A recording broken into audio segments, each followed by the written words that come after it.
কিছুদিন ধরে শিমুলপুর গ্রামে বাচ্চা চুরি নিয়ে খুব হইচই পড়ে যায়। কিন্তু এই শিশুগুলোকে চুরি করছে এবং চুরি করার পিছনে কার কার হাত আছে সেই ব্যাপারে কেউ কিছুই জানতো না।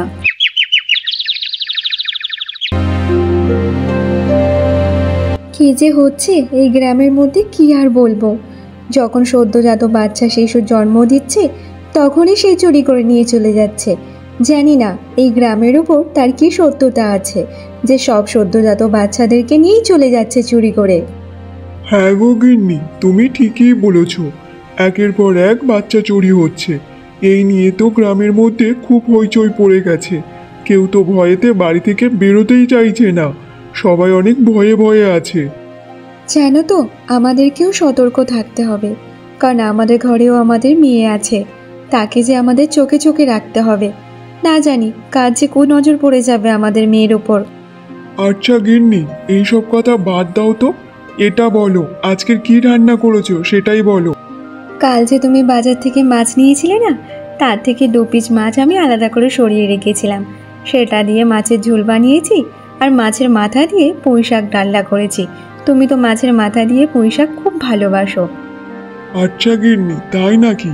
চলো চলো চলো, আমাকে খেতে দেবে চলো। আমার যে খিদের জ্বালায় ছুঁচোয় ডন মারছে পেটে। তাড়াতাড়ি চলো। আর এত সুন্দর রান্না করেছো, আর কি থাকা যায় নাকি? আচ্ছা ঠিক আছে, চলো, আমি এক্ষুনি তোমাকে খেতে দিচ্ছি। এসো।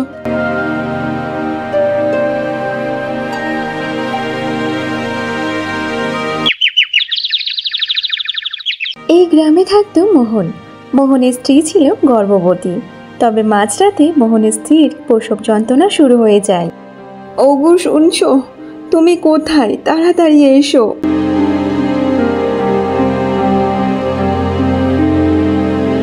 কি হয়েছে গিন্নি? তুমি এত চিৎকার কেন করছো? কি হয়েছে তোমার? উফ, মনে হয় আমার প্রসব যন্ত্রণা শুরু হয়ে গেছে। তুমি তাড়াতাড়ি দাইমাকে ডেকে নিয়ে আসো। আমার যে খুব পেটে যন্ত্রণা হচ্ছে গো। হ্যাঁ হ্যাঁ গিন্নি, আমি এক্ষুনি যাচ্ছি। তুমি এখানেই থাকো সাবধানে। আমি যাব আর আসবো। আমি দাইমাকে এক্ষুনি নিয়ে আসছি। এরপর মোহন তাড়াতাড়ি করে দাইমাকে ডাকতে যায়।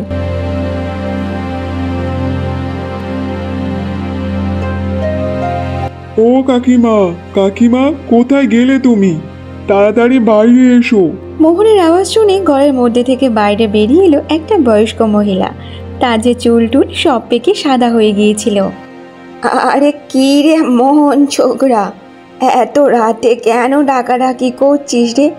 আমার যে ঘুমটা ভেঙে দিলি তুই। কি হয়েছে বল তো দেখি। আরে ও বুড়ি, তাড়াতাড়ি চলো আমার সাথে আমার বাড়িতে। আমার বউয়ের যে প্রসব যন্ত্রণা শুরু হয়েছে। আচ্ছা ঠিক আছে ঠিক আছে, চল চল তাড়াতাড়ি চল। তারপর মোহন দাইমাকে নিয়ে তার বাড়িতে যায়।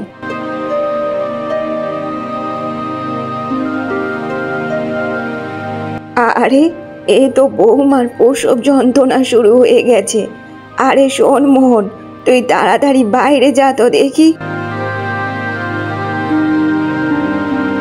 তারপর মোহন বাইরে দাঁড়িয়ে দাঁড়িয়ে পাহারা দিতে থাকে। আর কিছুক্ষণ পর মালতীর একটা সুন্দর ফুটফুটে ছেলে সন্তানের জন্ম দেয়। আরে ও বৌমা, তোমার তো ভাগ্য অনেক ভালো। দেখো, একটা সুন্দর ছেলে হয়েছে গো, ছেলে। তা শুনে মালতী অনেক খুশি হয় আর দাইমাকে বলতে থাকে, দাও না দাইমা, আমার সন্তানকে আমার কোলে একটু দাও না। আমার ছেলেকে কোলে করে নিয়ে আমার মনটা একটু শান্তি হোক। না না মালতী বৌমা, এখন তুই একটু বিশ্রাম নে তো। তুই পরে নিবি তোর ছেলেকে, আর আমি তোর ছেলেকে তোর বরের কাছে দিয়ে যাবো রে। তুই চিন্তা করিস না, একটু বিশ্রাম নে তুই। কিছুক্ষণের মধ্যে যখন মালতী ঘুমিয়ে পড়ে, সেই সুযোগে দাইমা বাচ্চাটাকে নিয়ে পাঁচিল টপকে পালিয়ে যায়। অন্যদিকে মোহন যখন তার ছেলের কান্নার আওয়াজ শুনতে না পায়, তখন সে ভাবতে থাকে, আরে অনেকক্ষণ তো হয়ে গেল, এখনো দাইমা বাইরে এলো না। আর তার সাথে সাথে আমার বাচ্চারও কান্নার আওয়াজটাও শুনতে পাচ্ছি না। কোনো সমস্যা হয়নি তো? যাই একবার ভিতরে গিয়ে দেখি। মোহন ঘরের ভিতরে এসে দেখে মালতী ঘুমাচ্ছে। কিন্তু সেই ঘরের মধ্যে তার সন্তান কিংবা দাইমা কেউ ছিল না। তাই সে অবাক হয়ে যায়। আরে গিন্নি, ও গিন্নি, দাইমা আর আমাদের সন্তান কোথায় গেল? ওদের তো ঘরের মধ্যে কোথাও দেখতে পাচ্ছি না। কেন গো, কি হলো? দাইমা তো আমাকে বলল যে মালতী বৌমা তুমি একটু বিশ্রাম করো, আর তোমার ছেলেকে তোমার বরের কাছে দিয়ে যাব। আর তাই তো আমি একটুখানি, আমার চোখটা লেগে গেছে। মালতীর এমন কথা শুনে তারপর মোহন সবটা বুঝতে পারে। তাই সে তাড়াতাড়ি বাইরে গিয়ে চিৎকার করতে থাকে। আরে কে কোথায় আছো? তাড়াতাড়ি এসো, দাইমা আমাদের সন্তানকে চুরি করে নিয়ে গেছে। ওকে গ্রামের বাইরে যেতে দিও না, তাড়াতাড়ি ধরো, তাড়াতাড়ি ধরো ওকে। মোহনের এমন চিৎকার শুনে সবাই তাড়াতাড়ি মোহনদের বাড়িতে হাজির হয়ে যায়। আমার ছেলেকে নিয়ে চলে গেল, আমার সদ্যজাত বাচ্চাকে নিয়ে চলে গেল চুরি করে। আমি তাকে একবারের জন্য কোলে নিতে পারিনি। আমার বাচ্চাকে এনে দাও আমার সন্তানকে। মালতী তার সন্তানের জন্য কান্নায় ভেঙে পড়ে।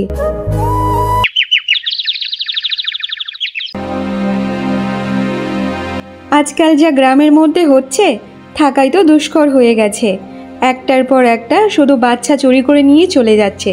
সদ্যজাত বাচ্চা তার মায়ের কোল থেকে ছিনিয়ে নিয়ে চলে যাচ্ছে। হ্যাঁ গো দিদি, তুমি ভাবতে পারছো?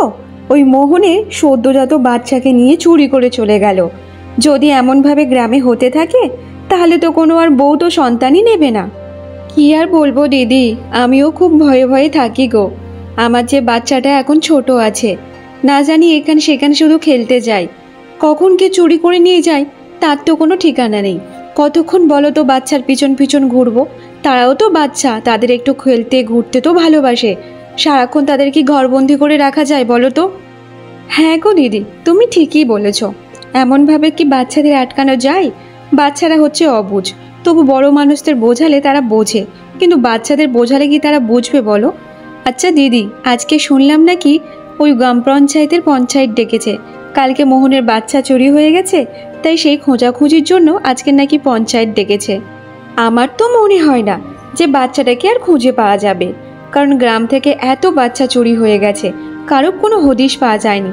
আর এই বাচ্চাটাকে কি পাওয়া যাবে? তোমার কি মনে হয় বলো তো দিদি? জানি না গো দিদি, এই গ্রামে যে কার সাথে কি সত্যতা আছে তা কে জানে। যা চুরি করার হচ্ছে সব এই গ্রাম থেকে বাচ্চাগুলো চুরি করা হচ্ছে। জানি না বাবা, এই বাচ্চাগুলো নিয়ে তারা যে কি করে তা কেই জানে। হ্যাঁ গো দিদি, ঠিকই বলেছ। কি আর বলবো, সব কপালেরই দোষ। আচ্ছা শোনো দিদি, বাড়িতে যাই গো। ছেলে যে একা আছে, আজ যা দিনকাল উঠেছে, গ্রামের যা উৎপাত শুরু হয়েছে, ছেলেকে তো একা ছাড়তেই ভয় লাগে।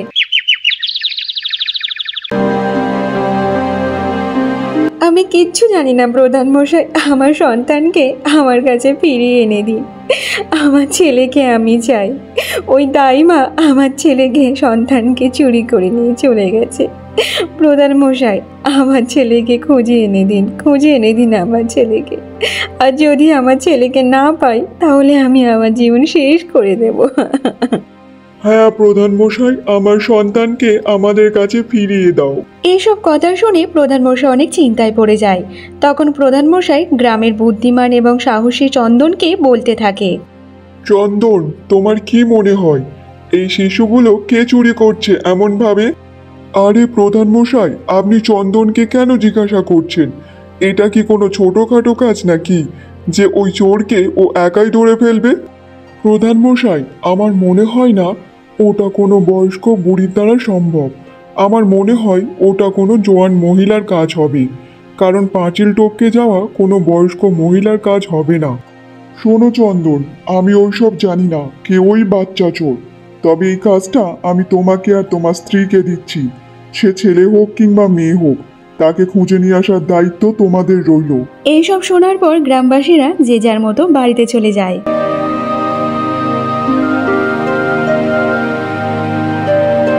চন্দন আর ললিতা বাড়িতে গিয়ে তারা তাদের মতো আলোচনা করতে থাকে।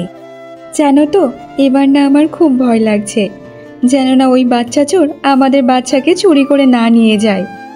আরে ভয় পেও না গিন্নি, আমি আছি তো। আমাদের সন্তানকে কেউ কিছু করতে পারবে না। এবার যে কি হবে সেটাই তো বুঝতে পারছি না।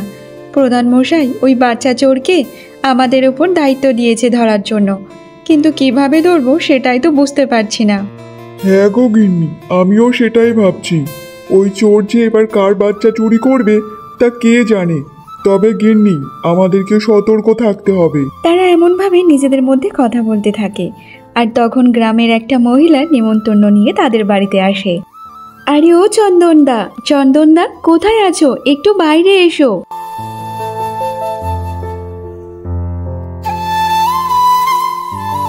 প্রণাম চন্দনদা, প্রণাম ললিতা বৌদি। আরে আরে, প্রণাম প্রণাম পূজা বোন। তা বলো, আজ আমাদের বাড়ি কি মনে করি?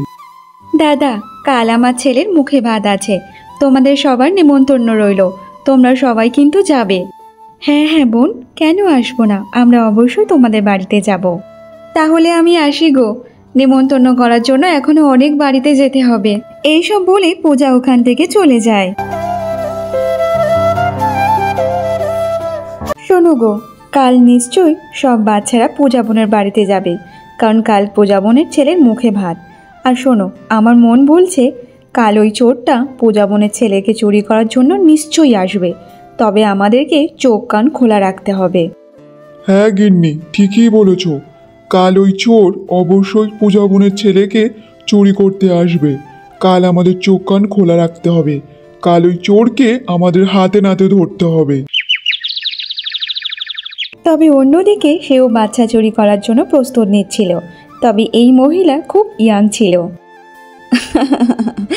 আমি আসছি আমার সোনা বাবা, তোকে নেওয়ার জন্য। কাল পূজার বাড়িতে পূজার ছেলেকে নিয়ে চলে আসব। দেখ পূজা কেমন লাগে।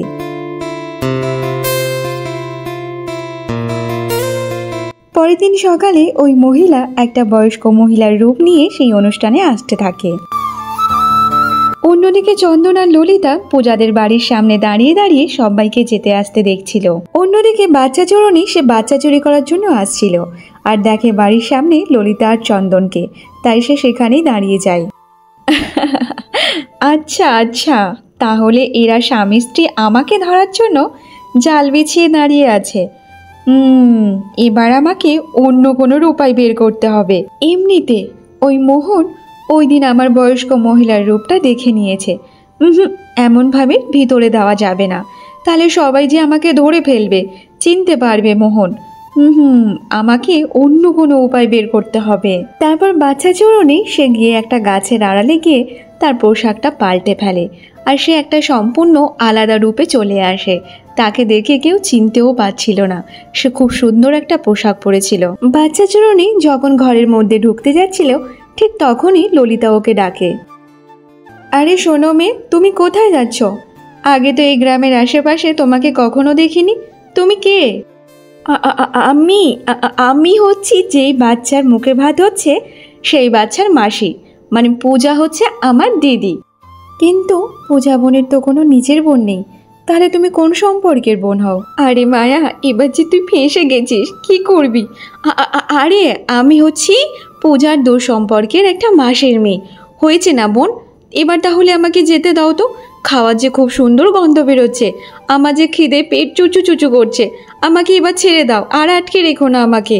এমনভাবে বাচ্চা চোরনি মিথ্যে কথা বলে সে ঘরের মধ্যে চলে আসে, যেখানে সেই বাচ্চাটা দোলার মধ্যে শুয়েছিল।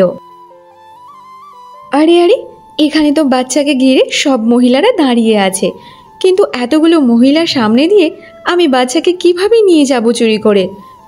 আমাকে অন্য কোনো উপায় বের করতে হবে। তারপর বাচ্চা চোরনি একটা বুদ্ধি খাটিয়ে ফেলে। আরে আরে, সবাই ওই থাকো, বাচ্চার দোলার মধ্যে বাচ্চার সাথে সাপ শুয়ে আছে। আরে ওই সাপ যে খুব বিষাক্ত, একবার যার কামড়াবে সে আর বাঁচবে না, সঙ্গে সঙ্গেই মারা যাবে, এ খুব বিষাক্ত সাপ। আরে আরে, কোথায় সাপ, কোথায় সাপ? পালাও পালাও, সবাই পালাও। সবাই বিষাক্ত সাপের কথা শুনে সেই ঘর থেকে পালাতে থাকে, আর সেই সুযোগ বুঝে বাচ্চা চোরনি বাচ্চাটাকে নিয়ে সে পালাতে থাকে। তখন চন্দন সেই বাচ্চা চোরনির পিছন পিছন দৌড়াতে থাকে। দাঁড়াও বলছি, ওখানেই দাঁড়াও। আজ তুমি আমার হাত থেকে বাঁচতে পারবে না। দাঁড়াও বলছি, আর বাচ্চাটাকে দিয়ে দাও আমার কাছে। আগে তো আমাকে ধরে দেখাও, তারপর তো সেই বাচ্চাকে নিতে পারবে। বাচ্চা চোরনি বাচ্চাটাকে নিয়ে অনেক জোরে জোরে দৌড়াতে থাকে, আর সে দৌড়ানোর সময় ধুলো উড়িয়ে উড়িয়ে যাচ্ছিল, আর সেই ধুলো গিয়ে চন্দনের চোখে পড়ে। তার কারণে চন্দন সে ভালোভাবে চোখে দেখতে পারছিল না, আর সেই নিমেষের মধ্যে সেই বাচ্চা চোরনি ওখান থেকে উধাও হয়ে যায়। আরে কোথায় গেল ওই চোরনি? এক্ষুনি তো এখানে ছিল। এইবারও চন্দন সেই বাচ্চা চোরনির হাত থেকে বাচ্চাকে বাঁচাতে পারেনি। তাই গ্রামের সবাই এক জায়গায় হয়ে সবাই মিলে চন্দনকে উল্টো পাল্টা কথা শোনাতে থাকে। সবাই তো দেখলে যে আমাদের চোখের সামনে থেকে একটা বাচ্চাকে চুরি করে নিয়ে চলে গেল, কিন্তু চন্দনদা কিছুই করতে পারলো না। তার ওপর দায়িত্ব ছিল যে সে বাচ্চা চোরকে ধরবে, কিন্তু সে তার চোখের সামনে থেকেও বাচ্চাকে নিয়ে চলে গেল। আমার তো এখন মনে হচ্ছে যে ওই বাচ্চা চুরির পিছনে এই চন্দনদারও হাত আছে। এমন কথা শুনে চন্দনের অনেক কষ্ট লাগে, তাই সে বলতে থাকে, আমরা তোমাদেরকে আমাদের পরিবার মনে করি, আর আমি আমার স্ত্রী কিছুদিন হয়েছে এই গ্রামে এসেছি। তারপরও তোমরা আমাদেরকে এমনভাবে অপমান করছো আর এমনভাবে মিথ্যে বদনাম দিচ্ছ আমাদেরকে। ঠিক আছে, আমরা তোকে মিথ্যে বদনাম দেব না, তবে একটা কাজ কর, তোদের সন্তানকে একটা রাস্তার সামনে শুইয়ে দে। তারপর দেখবো ওই চোরনি যদি তোদের বাচ্চাকে নিয়ে চলে যায়, তাহলে এটাই ভাববো যে এর পিছনে তোদের হাত নেই। আর যদি ওই বাচ্চাকে নিয়ে যায়, তাহলে এটাই ভাববো যে এইটার পিছনে তোদের হাত আছে। ঠিক আছে, আমি রাজি আছি। এমন কথা শুনে ললিতার চোখে জল চলে আসে, আর তখন সে বলতে থাকে, কি গো, তুমি কি পাগল হয়ে গেছো নাকি? না না, আমি আমার সন্তানকে দেব না, কারণ আমি একে জন্ম দিয়েছি। আমি একে মানুষের মতো মানুষ করতে চাই, আর আমাদের বয়স্ককালে এই হচ্ছে আমাদের সাহারা হবে। আমি দেব না আমার বাচ্চাকে। গিন্নি, দিয়ে দাও আমাদের সন্তানকে। একবার তুমি তোমার স্বামীর ওপর ভরসা রাখো।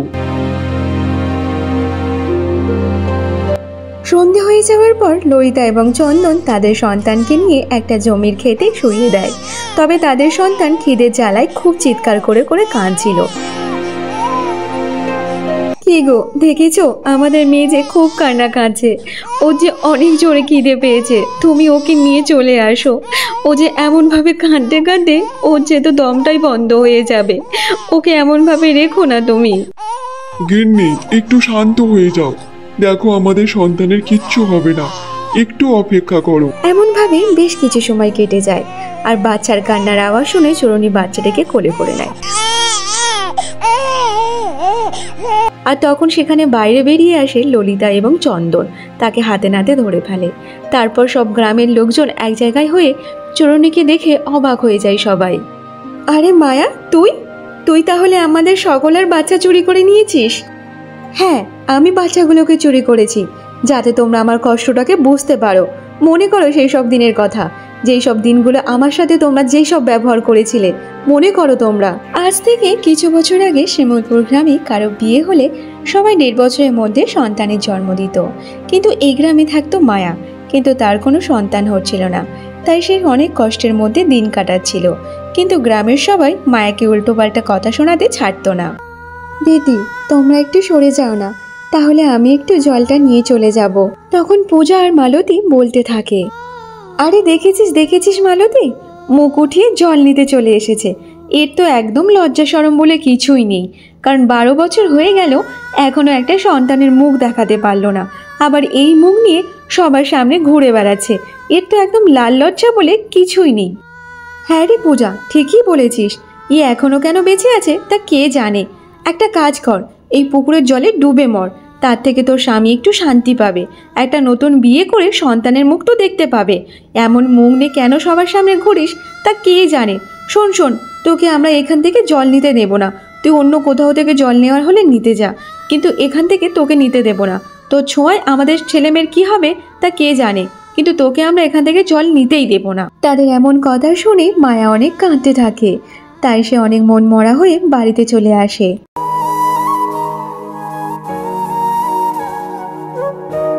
আরে গিন্নি, তোমার কি হয়েছে? তুমি এমনভাবে কাঁদছো কেন? তোমাকে আর কি বলবো, তুমি তো সবই জানো যে আমাদের সন্তান হচ্ছে না বলে গ্রামের লোক তো সব আমাদের অনেক উল্টো পাল্টা কথা বলে। আজ যখন জল আনতে গিয়েছি, আমাকে বললো যে আমাকে জল নিতে দেবে না, যে আমার ছোঁয়ায় ওদের সন্তানদের ক্ষতি হবে।